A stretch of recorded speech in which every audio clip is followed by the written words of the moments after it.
sul 2 giugno, sì, ieri. Se mi montate sul piede mi alzo. Vabbè, però oggi è il 3 giugno. Oggi Oggi è una festa degli italiani, non so quanti rom e migranti faranno la pedemontana, spero che paghino.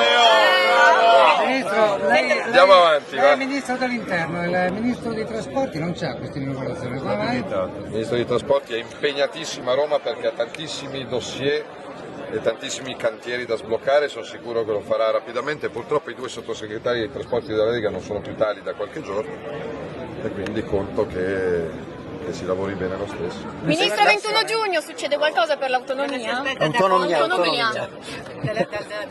Dal Presidente del Consiglio ho avuto rassicurazioni sull'iter per approvare l'autonomia, quindi Consiglio dei Ministri, Commissione, Consiglio dei Ministri, Regioni, Parlamento, quindi il lavoro è stato fatto, siamo pronti anche su questo, sulla flat tax siamo pronti entro l'estate. Dai, qualche data sull'autonomia in agenda? Fammi dare dei numeri a caso, entro l'estate comincia e finisce, quindi lo sblocco del fondo risparmiatore?